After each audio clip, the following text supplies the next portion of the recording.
Welcome to Moonlight Tales by Cofford. Please subscribe. The billionaire froze upon seeing a pregnant corn seller, and everything changed. The first thing Alexander Ross became aware of was pain. Not the sharp, screaming kind that demanded immediate attention, but a dull, persistent ache that seemed to radiate from everywhere and nowhere at once. It pulsed behind his eyes, throbbed in his temples, and settled like a weight in his chest. He tried to move, to orient himself in the darkness behind his closed eyelids, but his body felt foreign, heavy and unresponsive, as if it belonged to someone else. Voices drifted through the fog. Muffled at first, then gradually clearer. Vitals are stable, but we won't know the extent of the damage until he wakes up. When will that be? It's been 3 weeks. These things take time, Mr. Ross. The brain is.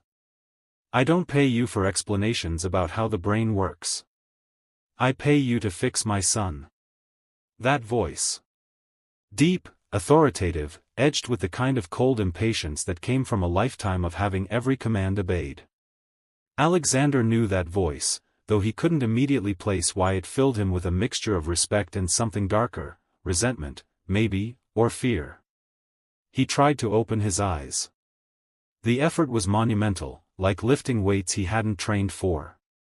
Light seeped in through his lashes, too bright, painful, and he groaned. The voices stopped. Alexander? Son, can you hear me? Footsteps approached rapidly. Multiple pairs.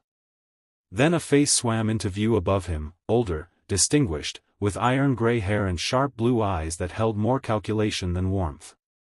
William Ross. His father. The recognition came with a flood of disconnected information: Ross Global Enterprises, board meetings, quarterly reports, the weight of expectation that had defined his entire existence. Dad, Alexander managed, his voice a hoarse croak that didn't sound like his own. The tension in the room eased palpably. A woman appeared on his other side, elegant, perfectly coiffed blonde hair, concerned expression that somehow didn't reach her eyes. Patricia. His stepmother. She'd married his father when Alexander was 19, after his mother died. He'd never quite warmed to her, though he couldn't remember why in this moment. Oh, thank God, Patricia breathed, touching his shoulder lightly. You gave us such a scare. What? Alexander swallowed, his throat dry as sand. What happened? A doctor moved into his field of vision, shining a penlight into his eyes. Alexander winced. Mr. Ross, I'm Dr. Huang. You were in a car accident 3 weeks ago. Quite serious. You've been in and out of consciousness, but this is the first time you've been truly lucid. How are you feeling? Like I was hit by a truck. Close enough, Dr. Huang said with a slight smile. It was a head-on collision. You're lucky to be alive. Do you remember anything about the accident? Alexander searched his memory. It was like groping through a dark room, trying to find a light switch. I was driving. No. I don't remember. I don't. Panic started to claw at his chest. Why can't I remember?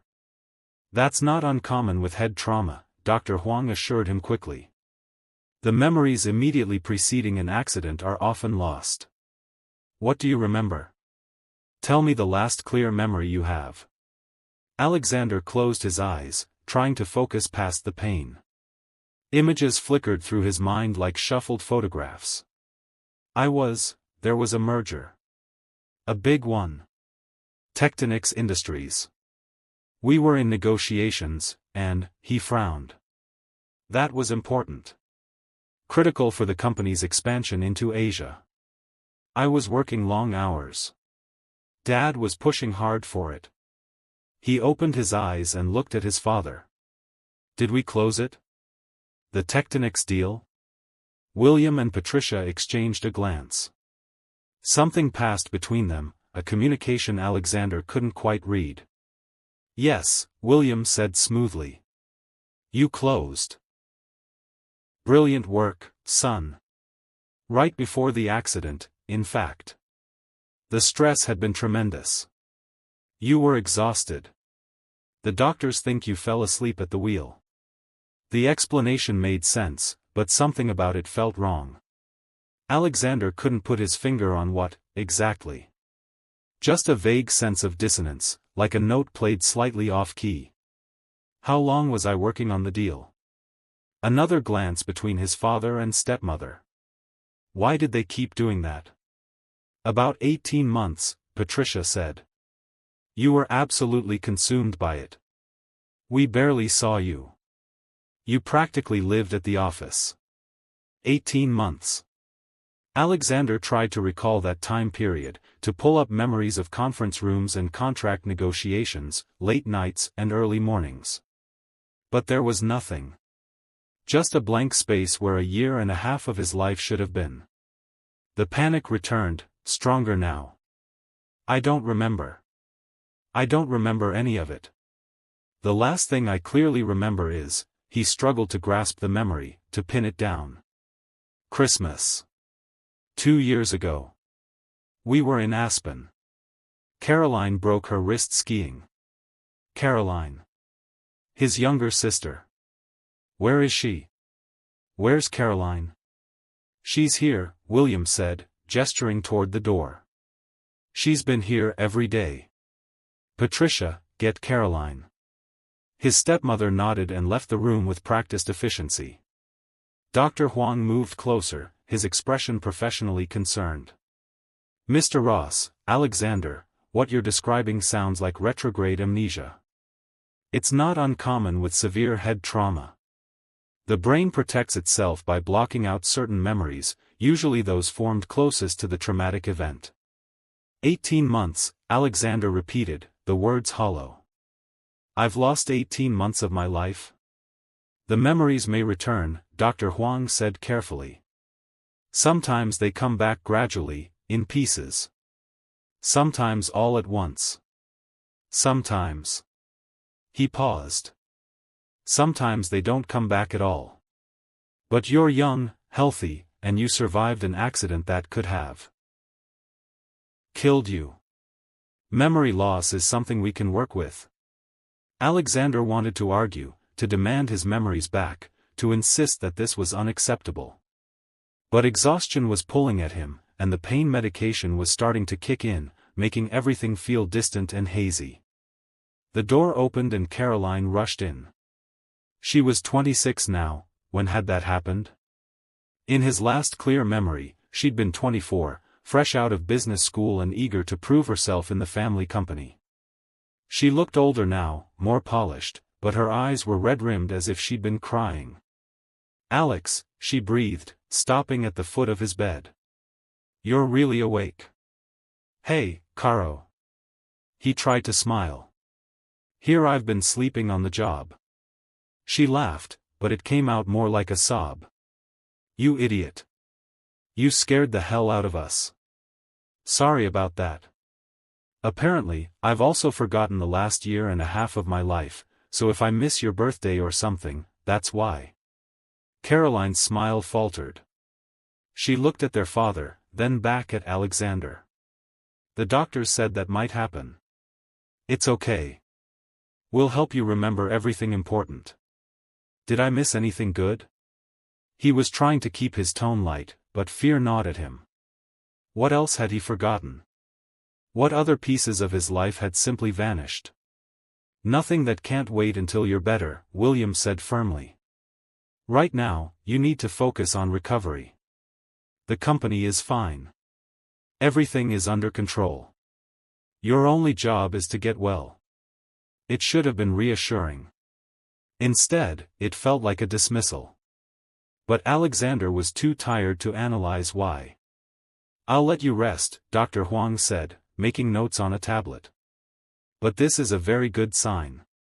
We'll run some more tests tomorrow, but for now, sleep is the best medicine. As if on cue, Alexander's eyelids grew heavy. The room was already starting to blur around the edges. But before he slipped back into unconsciousness, he caught Caroline's expression, guilt, sadness, and something else. So. Something that looked almost like pity. The next few weeks passed in a haze of tests, physical therapy, and carefully controlled visits. Alexander's body recovered faster than his memory. The headaches gradually lessened. His strength returned. Within a month of waking up, he was able to walk the hospital corridors without assistance, though he tired easily. But the missing 18 months remained stubbornly blank. His family brought him things meant to jog his memory: business reports from the Tectonix merger, photos from corporate events, emails he'd apparently written. He studied them like a student cramming for an exam, trying to force recognition, but they felt like someone else's life. The man in those photographs looked like him: same dark hair, same blue eyes, same expensive suits, but Alexander didn't recognize him. That man smiled in the photos, but the smiles never reached his eyes. That man stood beside his father at press conferences, looking every inch the heir apparent. That man seemed to exist entirely within the world of Ross Global Enterprises, with no life outside the company. It felt wrong, but Alexander couldn't articulate why. "You were very dedicated," Patricia explained when he mentioned this. She was sitting beside his hospital bed, perfectly composed in a cream Chanel suit, helping him review business documents. "The Tectonix deal was your obsession. You said it would be your legacy, the merger that would establish you as a leader in your own right, not just William Ross's son." "That sounds like something I'd say," Alexander admitted. The words felt right, even if the memories didn't accompany them. He'd always been driven, always felt the pressure to prove himself worthy of the Ross name. "But I had no life outside of work. No friends. No." He hesitated. "No girlfriend?" Patricia's expression didn't change. "You were too busy for relationships. You said there would be time for that after the merger closed. For 18 months. It seemed excessive, even for him." "You were very focused," she repeated, her tone patient but firm. "Alexander, I know this is frustrating. But trying to force the memories back won't help. Dr. Huang said to let them return naturally." He nodded, though doubt continued to nag at him. That night, alone in his hospital room, he couldn't sleep. The medication had worn off, and without its haze, his mind was racing. He pulled out his phone. His family had returned it to him once he'd recovered enough to use it, and scrolled through his contacts. Hundreds of names, most of them business associates. He recognized many: board members, clients, competitors, lawyers. But there should have been more, shouldn't there? Friends from college, old girlfriends, someone besides colleagues and family? He opened his photo gallery. Thousands of photos, but as he scrolled through the ones from the past 2 years, they were almost all work-related. Corporate events. Business dinners. Groundbreaking ceremonies. Not a single personal photo. Not one picture of him doing something just for himself. Except. He stopped scrolling. There, buried in a folder labeled Archive, was a photo that didn't match the others. It was candid, slightly blurry, clearly taken with a phone rather than by a professional photographer. Alexander stood in what looked like an art gallery, laughing at something off-camera. He was wearing jeans and a casual sweater instead of a suit. And his expression, the joy on his face, was real, unguarded, completely different from the controlled smiles in all the other photos. When was this taken? He checked the date: 20 months ago. Just before the period he couldn't remember. He tried to enlarge the photo, to see if there was anything else in the frame, but it was too blurry. Just him, laughing, looking happier than he could remember feeling in years. Who had taken this photo? What had he been laughing at? Before he could investigate further, the phone was plucked from his hands. He looked up, startled, to find Patricia standing beside his bed. He hadn't heard her enter. "You should be sleeping," she said, her tone gentle but her eyes sharp. "Dr. Huang said rest is crucial." "I was just looking through old photos," Alexander said, reaching for the phone. There was one. Those old photos will just confuse you, Patricia interrupted, holding the phone out of reach. You need to focus on the present, on recovering. Dwelling on the past, especially a past you can't remember, isn't healthy. There was something in her tone that set off alarm bells. It's my phone, Patricia. Of course it is, she said smoothly. I'm just concerned about you. You're pushing yourself too hard, trying to force memories that may never return. Promise me you'll rest? She was still holding his phone hostage, and Alexander was too tired to fight about it. Fine. I'll sleep. She smiled and placed the phone on the nightstand, on her side of the bed, he noticed, just out of his reach. Good. I'll check on you in the morning. After she left, Alexander lay in the darkness, staring at the ceiling. The phone was just 2 feet away, but he didn't reach for it. Instead, he thought about that photo. About the genuine happiness on his face. About the gap between that moment and the person his family insisted he'd become. Something had happened during those 18 months. Something more than just a merger. And for reasons he didn't yet understand, his family didn't want him to remember what it was. 2 months after waking up, Alexander was finally cleared to leave the hospital. His father had arranged for him to recover at the Ross estate, a sprawling mansion in Connecticut that had been in the family for 3 generations. Alexander had grown up there, but he'd moved to his own penthouse in Manhattan years ago, preferring independence to the oppressive formality of the family home. Just until you're fully recovered, William assured him as they drove through the estate gate. Then you can return to your apartment. But as the weeks passed, his father seemed in no hurry to let him leave. There was always another reason to stay. He needed supervision for his medication, the physical therapist came to the estate, it was easier for the family to help him relearn the business from here. Alexander tried to return to work, to step back into his role at Ross Global, but it was harder than he'd anticipated. The company had changed during the 18 months he couldn't remember.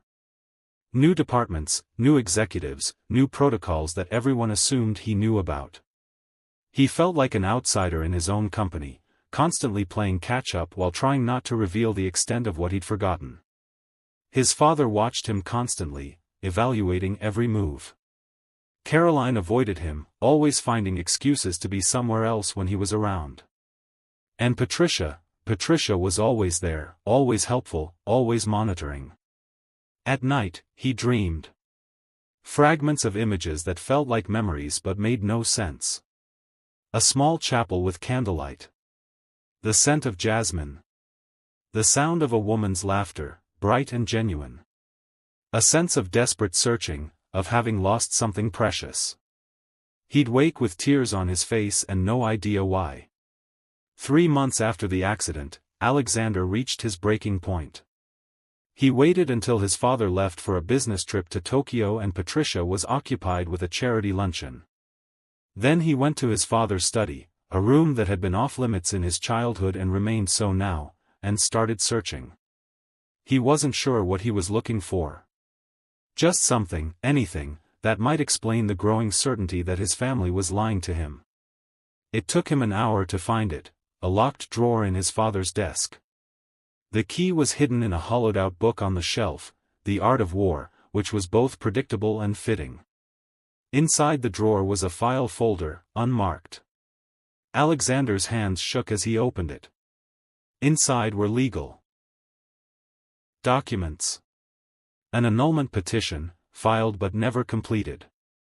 A marriage certificate, his marriage certificate, dated 20 months ago. And the name of his wife, written in elegant script.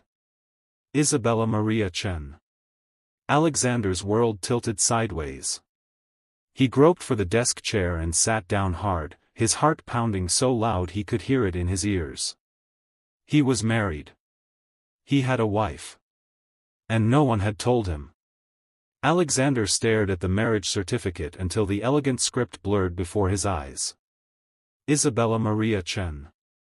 The name meant nothing to him, no flash of recognition, no surge of memory, yet seeing it in black and white made his chest constrict with an emotion he couldn't name. He was married. He had a wife. And everyone in his family had looked him in the eye and lied about it. His hands shook as he rifled through the rest of the documents in the folder. There were bank statements showing large cash withdrawals, $50,000, $75,000, $100,000, all bearing his signature during the period he couldn't remember. A receipt from a jewelry store in Manhattan, one custom engagement ring, $45,000. A contract from a wedding photographer in Vermont, paid in full. And then, paper-clipped to the back of the folder, a single photograph. Alexander's breath caught in his throat. The woman in the photo was beautiful, not in the polished, artificial way of the socialites who frequented his family's events, but in a way that seemed to glow from within. She was black, with warm brown skin and natural curls that framed her face in a soft halo. Her smile was radiant, genuine, reaching her dark eyes and crinkling the corners. She wore a simple white dress, a wedding dress, he realized, and held a small bouquet of wildflowers. Behind her was a rustic chapel, wooden and intimate. But what made his heart pound was the expression on her face. She was looking at whoever was taking the photo, looking at him, he realized, with such love, such pure joy, that it was almost painful to witness. This woman had loved him. This woman had married him. And he had no memory of her at all. Alexander's hands trembled as he pulled out his phone and photographed every document in the folder, working quickly. He didn't know how much time he had before Patricia returned from her luncheon. When he was done, he carefully replaced everything exactly as he'd found it, locked the drawer, and returned the key to its hiding place. Then he went to his room, the guest suite his father had insisted he use instead of his childhood bedroom, and locked the door behind him. For a long moment, he just stood there, breathing hard, trying to process what he'd discovered. His family had erased his wife from his life. They'd used his amnesia to convince him she'd never existed. The annulment petition in the folder had been filed but never completed, which meant, legally, technically, he was still married to Isabella Chen. Where was she now? Why hadn't she come to the hospital? Why hadn't she fought for him? Unless, the thought made his blood run cold, unless his family had gotten to her too. Paid her off, threatened her, made her believe he didn't want her anymore. He looked at the photograph on his phone, zooming in on Isabella's face. Even through the digital screen, her joy was palpable. This wasn't a woman who had married him for money. This was a woman who had loved him. And he needed to find her. Alexander waited until dinner that evening to confront his family. They gathered in the formal dining room as they did every night, William at the head of the table, Patricia to his right, Caroline across from her, and Alexander at the far end. The room was all dark wood and crystal chandeliers, designed to impress rather than comfort. The staff served the first course, some kind of delicate soup that Alexander barely tasted. He waited until they'd left the room before speaking. "I want to know about Isabella." The effect was immediate. Caroline's spoon clattered against her bowl. Patricia's hand froze halfway to her wine glass. William's expression didn't change, but something flickered in his eyes, calculation, anger, or perhaps both. "Who?" William asked, his tone perfectly neutral. "Don't," Alexander said quietly, but with an edge of steel that surprised even himself. "Don't insult me by pretending you don't know." "Isabella Chen. My wife." The silence that followed was suffocating. Caroline looked at their father, her face pale. Patricia recovered first, setting down her wine glass with deliberate care. "Alexander, honey, you're confused." "I'm not confused." He pulled out his phone and held up the photograph of the marriage certificate. "I found the file in Dad's study. I know I was married. I know you've been lying to me about it for 3 months. What I don't know is why." William's jaw tightened. He set down his silverware with a sharp clink. "You had no right to go through my private files. You had no right to erase my wife from my life. Alexander's voice rose despite his efforts to stay calm. I woke up with no memories, vulnerable and confused, and you used that to rewrite my history. You made me think I spent 18 months doing nothing but work when I was actually, his voice cracked. I was married. I had a life. And you took that from me. We protected you, William said coldly. From a mistake that would have ruined everything. A mistake? Alexander stared at his father in disbelief. My marriage was a mistake? Yes. William stood, his presence dominating the room as it always had. You married a nobody, a woman with no family, no connections, no value to this company or our name. You did it in secret because you knew we'd never approve. And then, conveniently, she got pregnant. The words hit Alexander like a physical blow. Pregnant? He saw Caroline flinch, saw Patricia's expression tighten with what might have been satisfaction. She didn't tell you that part, did she? William continued, his voice dripping with disdain. Of course not. That's how women like her operate. They trap wealthy men with pregnancies and marriage certificates, then demand their payouts. You don't know that, Alexander said, but doubt had crept into his voice. You don't know what her intentions were. Don't I? William walked to the sideboard and poured himself a scotch. She took our money, Alexander. After your accident, when you couldn't remember her, she accepted a settlement and signed an NDA. $5 million to walk away and never contact you again. If she truly loved you, would she have taken the money? Alexander felt the room spin. $5 million. Isabella had taken money to leave him?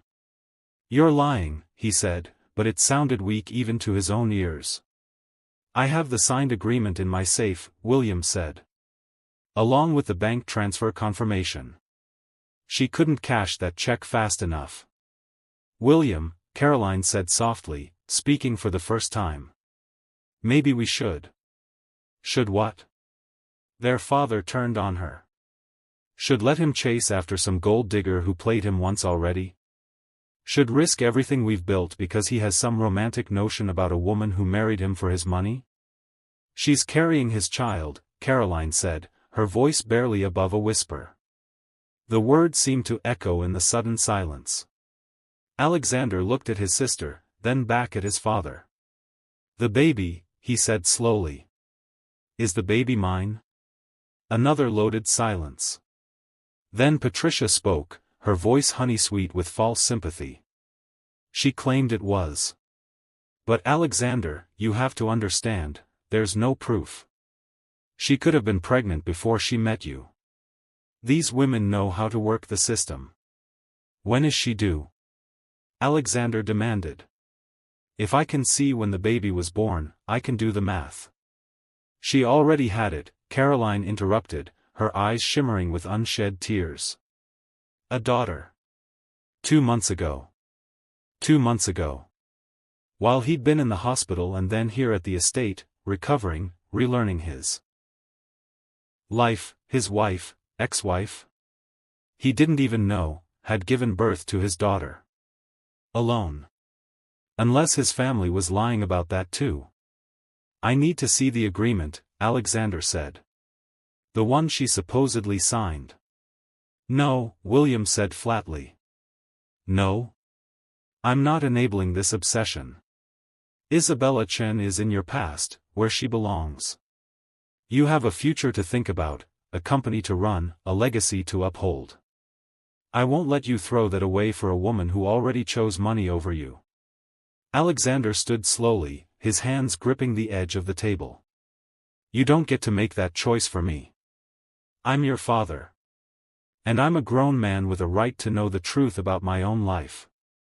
His voice echoed off the high ceilings. You used my amnesia to manipulate me, to control me, to erase someone I apparently cared enough about to marry. That's not protection, Dad. That's betrayal. You ungrateful, William's face flushed with anger. Everything I've done has been for you, for this family.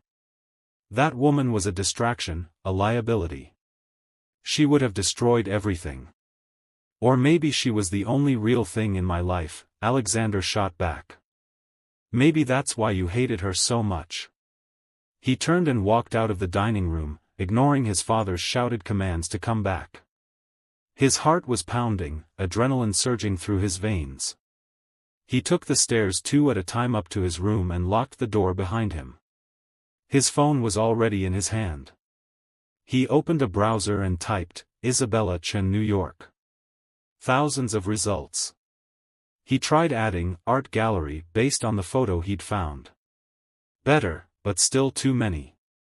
He tried, Isabella Chen Wedding Vermont, and found the photographer's website, but there were no sample photos. His father had probably paid them to remove everything.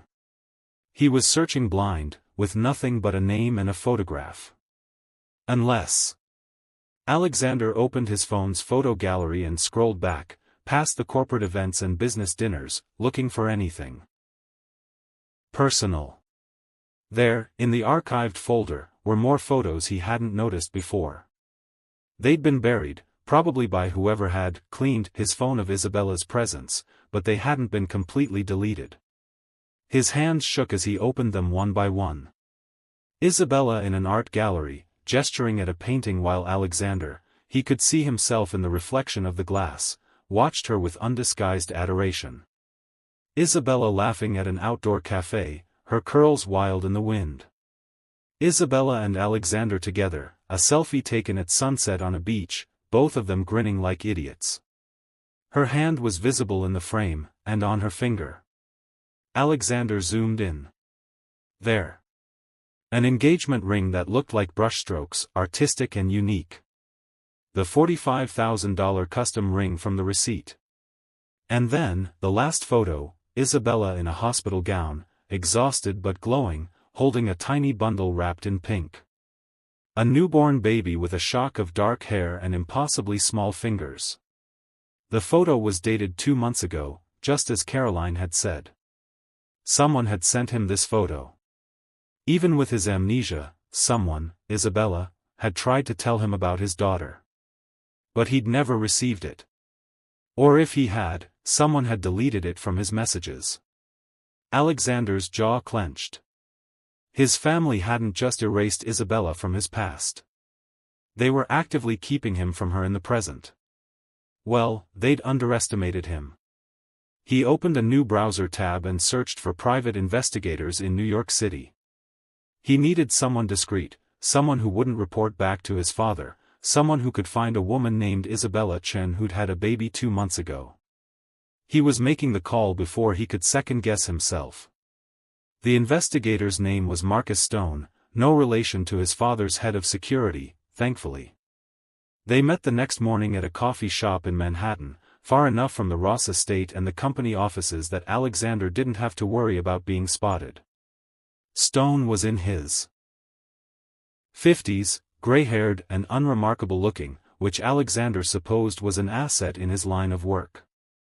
He listened without interrupting as Alexander explained the situation, only his eyebrows rising slightly when Alexander mentioned the amnesia and his family's deception. "That's quite a story," Stone said when Alexander finished. He pulled out a tablet and stylus. "You said you have a photograph of her?" Alexander showed him the wedding photo and the hospital picture. Stone studied them carefully, then made some notes. Isabella Maria Chen, approximately 29 years old, last known to be in the New York area. Worked in an art gallery, do you know which one? No. But it was somewhere I would have attended a corporate event about 20 months ago. That's a start. High-end galleries in Manhattan, probably. More notes. She had a baby 2 months ago, a girl. She may have received a substantial payment from your family around the time of your accident. And there's possibly an NDA involved, which will make her harder to find if she's taking it seriously. Can you find her? Stone looked up, his expression neutral but not unkind. Mr. Ross, I can find almost anyone given enough time and resources.